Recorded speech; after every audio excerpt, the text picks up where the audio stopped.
गजनी सास। जया की सास को भूलने की बड़ी बीमारी थी। इससे बचने के लिए वो चीजों को एक डायरी में लिख लेती है जिससे कोई उसे बेवकूफ न बना पाए। एक दिन जया कहती है, अरे माँ आओ ना, खाना खा लो, आपकी फेवरेट भिंडी बनाई है मैंने।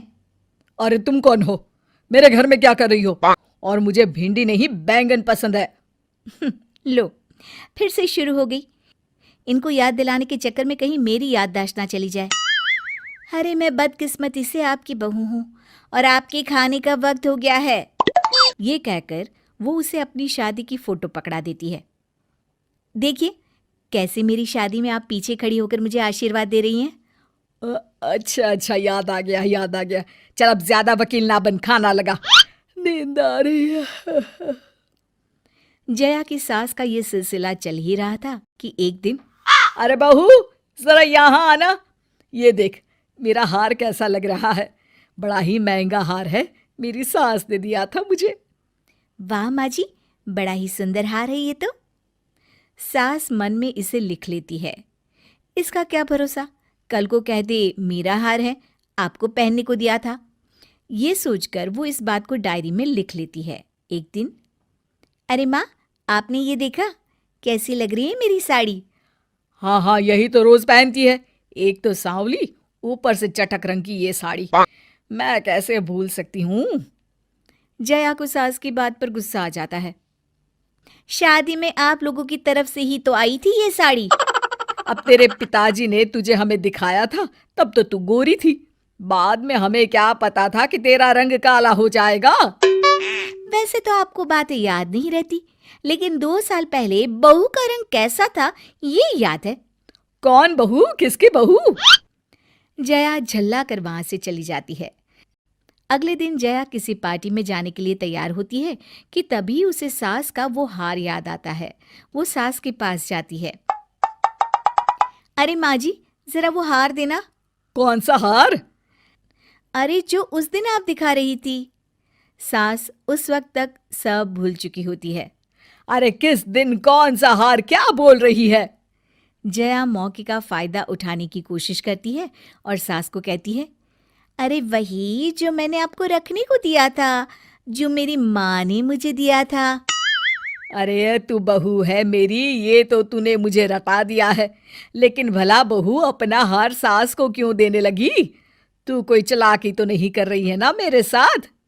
अरे नहीं नहीं माँ जी, अब जल्दी से वो हार ले आइए ना जो आपने बक्से में रखा है। सास जाकर जैसे ही बक्सा खोलती है उसे हार दिखता है। वो उस हार को लाकर बहू के पास लाती है। ये ले, वैसे मेरा दिल नहीं मानता कि इतना सुंदर हार तेरा हो सकता है, पर तू जैसी भी है झूठी तो नहीं होगी। जया सास के हाथ से हार छीनते हुए कहती है, अरे मैं और झूठी ना माँ जी ना, मेरी तो 4 पुश्तों में से किसी ने भी कभी झूठ बोला ही नहीं। ये बोलकर जया हार पहनकर वहां से चली जाती है। लेकिन सास को बहू पर बिल्कुल भी भरोसा नहीं होता और वो जया के जाने के बाद डायरी देखती है जिसमें साफ लिखा होता है कि हार जया का नहीं है। अब क्या था, सास गुस्से से आग बबूला हो जाती है और जया के वापस आने का इंतजार करती है। लेकिन जब जया वापस आती है तब तक सास एक बार फिर सब भूल चुकी होती है। अरे सासू माँ, आज ना आप ही रात का खाना बना लीजिए, मैं तो थक गई हूँ।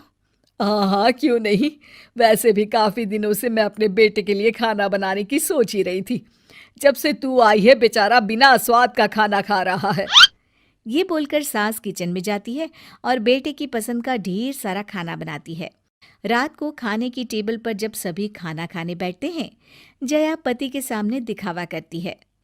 हाय रे, आज तो मैं थकी गई, कमर ही टूट गई मेरी। घर का इतना सारा काम और फिर। अरे जया, आज तो तुमने कमाल ही कर दिया, इतना सारा खाना और वो भी मेरी पसंद का। पहली बार शादी के बाद मैं इतना अच्छा खाना घर में खा रहा हूँ। तुमने बनाया है ये खाना? अरे और क्या, आज का सारा खाना मैंने ही बनाया है। देखिए ना कितनी थक गई हूँ मैं।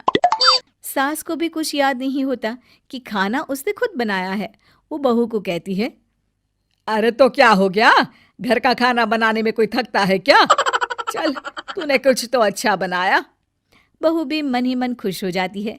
तभी जया का पति जैसे ही मुंह में पहला निवाला रखता है, जया, ये खाना तुमने बनाया है? हाँ हाँ, घबराते हुए जया पूछने लगती है, क्यों, क्या हुआ, अच्छा नहीं लगा? अरे झूठ बोलने की भी हद होती है जया। माँ के हाथ का खाना खाकर मैं इतना बड़ा हुआ हूँ। पहले निवाले पर ही बता सकता हूँ कि खाना तुमने नहीं, माँ ने बनाया है। फिर वो माँ की तरफ देखकर बोलता है, माँ, याद करो, खाना तुमने बनाया है ना? याद करो माँ। सास को याद आ जाता है और साथ ही हार वाली बात भी याद आ जाती है। मैं बातों को भूल जाती हूँ तो तू उसका फायदा उठा रही है। और हाँ, मेरा हार लेकर आ अभी, जिसे तूने मुझसे अपना बोलकर ले लिया था। और हाँ, क्या बोल रही थी तू कि झूठ तेरी 4 पुश्तों में किसी ने नहीं बोला? माँ जी,